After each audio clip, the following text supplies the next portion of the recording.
right out the sides. You know, we welcome everything here. There's no boundaries, there's no limits. We get to enjoy every part of all the traditions that resonate and speak to us. That's what Dr. Ernest Holmes taught. We get to be a part of everything because we are all one. All right.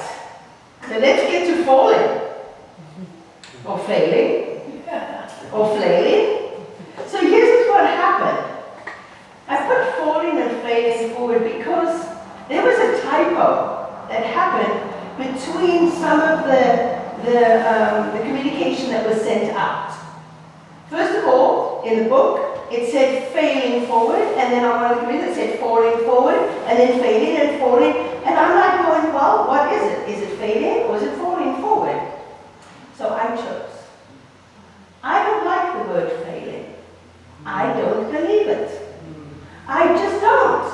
I don't believe in failing. I don't think that there is such a thing as failing. There isn't. I mean, I think George Carlin said, so if you tried to fail and succeed, which one did you do? Isn't that brilliant? If you tried to fail and succeed, which one would you do? I don't see failing as a thing. I think it's a process. I think it's something that you might be experiencing, but I don't see it as a thing at all. Falling, however, I can get behind falling. Because I think failing is less of a doing thing, you failing. It's just more of a perception. It's a perception and a judgment on what you learned. Because you tell me that when you thought you were failing, you were learning something? And I'm going to tell you, I don't believe you. Because whenever we have an experience that might look unlike what it is that we are desiring in our life, and we judge it as not being good enough or right, we're learning about ourselves, about the world, and about what we truly desire, and about what it is we're inviting in. Oh, that's a whole other talk. That's another talk. Attracting to you what you need to know. That's a scary one, so we'll do that one in class too, I promise. We will definitely do that. So, Scott Aubrey says, I hold in high regard the descents in my life experience. In the midst of setbacks or so-called failures, I gather my inner resource, give thanks for lessons learned, and see my journey as bright with hope and charged with potential. Can you feel that? Charged with potential. Because potential is all just atoms and stuff happening. The waves, particles. All right, another talk. I can do all things with clarity, commitment, and a deep sense of trust. This is when we don't look at failing as a doing, but as a perception of how we want to interpret it. Dr. Ernest Holmes adds in, failure does not mean the loss of something. Failure occurs only if the loss of that thing takes our enthusiasm, our courage, our zest for life, our faith, our conviction, and our happiness from us. That is failure, indeed. So why I'm moving towards falling is because I don't believe in failing. I just don't. I don't. I do believe in lessons, same as mistakes. These are lessons to learn. So what it is about falling that we know? Well, we learn how to fall. We always learn how to fall. Even as babies, we start, and the first thing you want to do is get up and walk. Yeah, what's going to happen? You're going to fall, and they do, over and over and over again. Is this an issue? It's not an issue. They've never gone, oh my goodness, I'm falling, I'm failing and walking. Have you ever heard a lady say, I'm failing and walking? I don't see that. I've never heard that at all. So you learn how to fall. So many sporting activities, they teach you how to fall. Right? Gymnastics. The first thing you learn is how to fall. Wrestling. Well, somebody's going to show you how to fall, but they teach you how to fall. So I had my experience with ice skating. Yeah. I was around 15 years old, and there was an ice rink in South Africa. Yes, we had to skate fast before the ice melted. But it was an indoor ice rink. It It was a little round in the middle of a big shopping center. They were going to put a big one upstairs on the top floor, so they thought they'd do a promo. A little one in the round downstairs. So off I went, skated, wrapped my boots up. I had no clue what I was doing. By the end of the night, I had a broken ankle. Yes, I did. They put screws in it. Now, don't forget I was a dancer. So yes, the ankle was broken. Yes, they put screws in it. Yes, I couldn't walk on it for 6 weeks. Yes, there was no dancing. And yes, they told me I would never dance again. Yeah, like they knew me. Did they know me? They told me I would never dance again. Well, I went on to have a career for 22 years. But the bottom line is, as soon as I was healed and well, I went and took skating lessons. Because I love to be on the ice. There's something magical about it. And what was the first thing they freaking taught me? How to fall. I'm like, could you maybe have done that like 6 months ago before I went for the first time? But yes, they taught me how to fall. Another time when I was trying to learn how to fall as a dancer, I'd have opportunities to do a Vegas style show. Some of them in Vegas, some of them in South Africa, some of them in Paris. Now, most of the women that are wearing those huge costumes start at 5'10". At that time I was 5'6". I'm maybe a little shorter now, but I was 5'6" at the time. So I didn't have to do a lot of that, but there were still staircases. There were still 4-inch heels. Right? So what is the first thing you learn to do is how to walk downstairs so you don't fall. It's really not a pretty sight when a big feather thing just starts running down the stairs. It's like a bowling ball taking out everybody in front of you. So there's a technique that we used to use. You know, we'd start all pretty. And as you did your first foot, you would take your foot over the step, knock the heel on the back of the step, and put your foot down. Yeah. Next one. Now, could I do that fast? Of course you can. In fact, I used that same technique when I had to walk down the ruins in Mexico, at Chichen Itza. I was like, I can't do this, it's way too steep. The steps were huge, but it's the same technique. There's an awareness around what you are doing. There's a big awareness around what it is you're doing so that you don't fall. Have you ever seen somebody fall up the stairs? It's hysterical. It's hysterical. And the biggest thing about it, one more time, is the awareness. We trip up the stairs because of our awareness. So there's this thing in our bodies. They're all of the little sensors. They're in the knees, they're in the ligaments and the joints. They're all over your bodies. They're called proprioceptors. Proprioceptors are these little sensors that tell you where you are in space or time. So I don't have to look here to know that my arm is straight out, my fingers are stretched, waving. These are proprioceptors that are telling my brain where I am in space and time. They're wonderful things. And of course, like everything else in our body, as we get a little older, these little sensors get a little rusty. I don't know if this weather makes it rustier, but I've been a klutz since I've been here. So we have to bring more awareness to what we are doing. But what I have found as I'm getting older is that I have less awareness because my focus is all over the place. So this idea of falling is a lot more around us. We're a lot more careful, except that we're not putting ourselves in the place of awareness when we're in the moment. We seem to be either too far ahead, too far behind, but we don't have our awareness where we are in the moment. Now, I might have somebody looking at me right from there who had a fall yesterday, day before yesterday, and I told her that I was going to be speaking about falling. Oh, another one over here. Oh my goodness. So there's no judgment in what I'm saying, but this is just a way that we work towards bringing more awareness into our lives so that we can manage all the other falling stuff that we do. So, along with these proprioceptors that are physically in our body, I imagine that we have the similar sensors in our emotions, in our love, in all the other stuff that we do. Are we using them? How often do you find yourself, even this idea of falling in love? Can't we rise into love? We fall into love. The idea that we don't have any control over it. We ride, we climb up that tree, we go to the end of the branch, and we jump. We hope we fly, and if not, we're falling.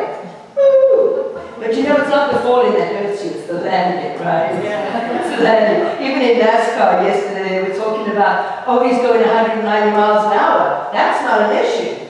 The issue is when the wall stops him from going 190 miles an hour. That's the issue. So, where is this awareness in our emotional and our spiritual and our belief system when we are walking through the world? Do we have our little proprioceptors, our emotional proprioceptors tuned in? Maybe not. Maybe we go in and we're not looking. Because that's one thing as humans, we have been given this choice to decide for ourselves the experience we want. I want awareness. Sometimes it's not pretty, but I'd rather have awareness than find myself lying on the ground going, how the hell did I get here? Especially when it comes to my beliefs, my love, and my emotion. If it's a fall, all right, I get up, broken ankle, let's wrap it up, put the screws in, let's keep moving. I know it's not fun, but we work with it. But the emotional stuff is harder to do. It's a lot harder to do that because we get a fear, it's out of our control and isn't going to happen again. Well, first of all, there's no reason. We talk about presence is not done by precedence. There's a statement like that. My head, you can hear it, it's not working properly today, but that's okay. I'm getting the point across. The thing about it is that we believe that once we've had one experience, we're going to repeat it over and over and over again. Why? Why? I know there are lessons on the way. I know we pull people into our lives to teach us lessons that we've been trying to get rid of. This is great. But we still do the same thing over and again. Now, have you ever watched a cat fall? What happens to them when they fall? They land on their feet, right? Let's shoot. 90% of the time, 99% of the time, depending on how much space they have, the cat will land on its feet. It's aware in its falling. It's actually aware in its falling, and it adjusts. Isn't that a great concept? That we can actually do the same thing. We could adjust. In the midst of falling, we could adjust. So that we don't land on our backs, laid out, and go, what the hell? No. We can adjust in the fall because their awareness, their proprioceptors are working overtime in that action. We've shut ours down. Oh, I know I'm going. We're not aware. We're moving around without staying in the present moment. Where our cats stay beautifully in the present moment so that when they get there and they start falling, they go and they land beautifully. So, how do we shift to do this? How do we shift to bring more awareness into our fall?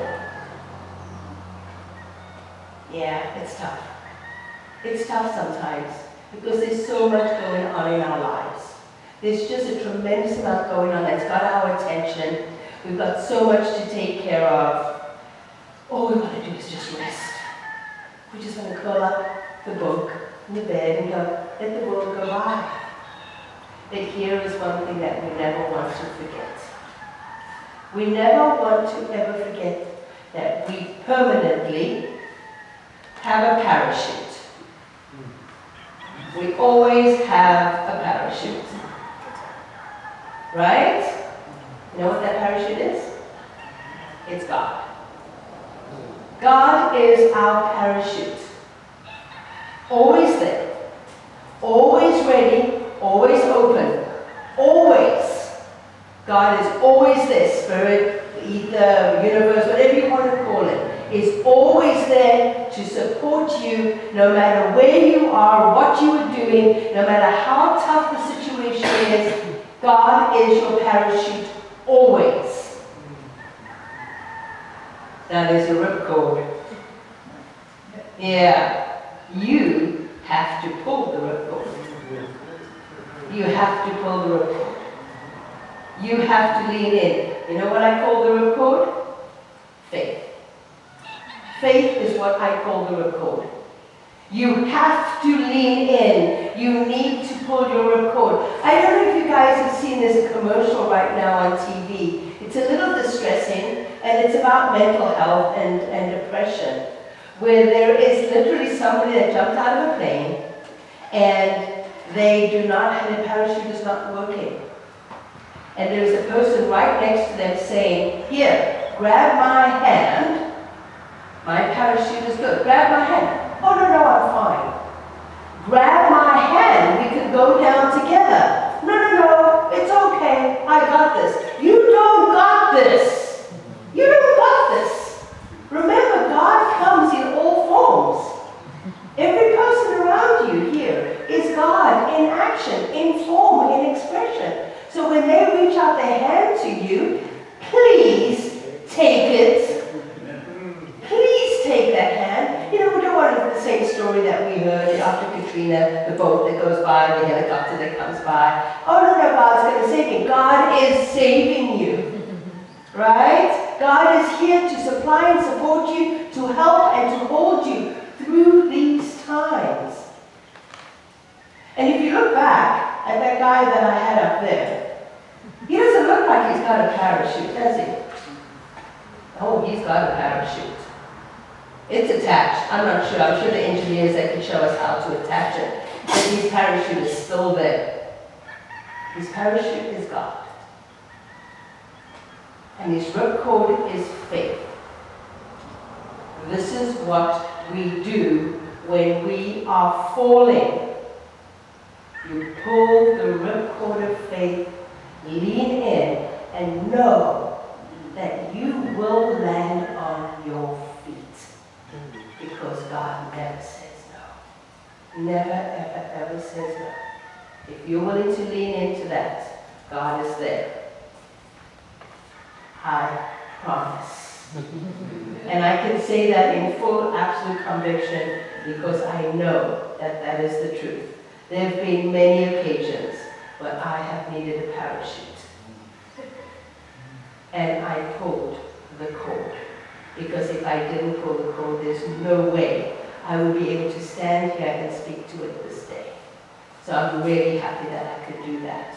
So let me share a piece from Dr. Ernest Holmes in closing. Developing confidence in ourselves, in our ability to meet and handle all undesirable situations, requires that we must have confidence in that something which is greater than we are. Then we will have spiritual self-reliance. When this is done, the lesser must always submit to the greater. Weakness will give way to strength. Despair will turn to hope. Hate will become love. Failure will become success. And sickness will transform into health.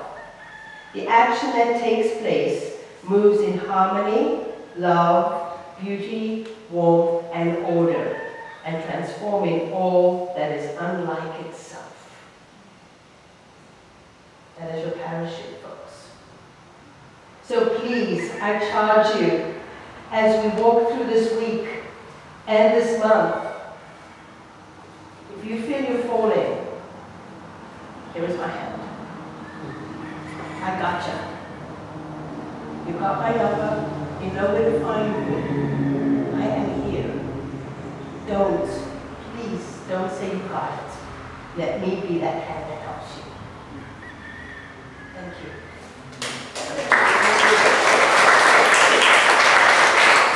right, we're going to take this to prayer.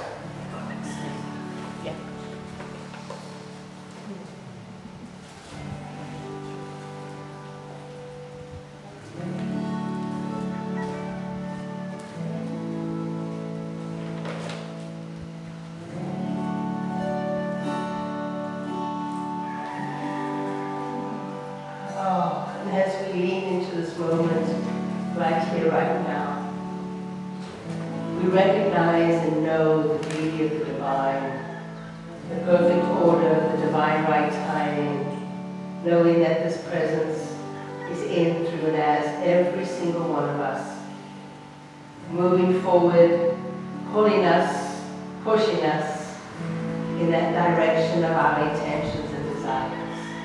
And so I know as we begin this week of new beginnings, of the days of awe, we can lean into that which is calling to us. And I know it is magnificent. For in this place that we rest in the divine, it is all magnificent as we look and feel and touch and seek that which is we are having our desire to know. So I call it good. I call it fantastic. So please, let's anchor this. Know that we will reach out and pull that ripcord of faith in our time of need and our time of falling. And it is good.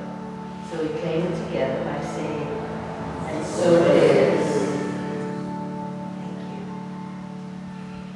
Thank you, Susanna.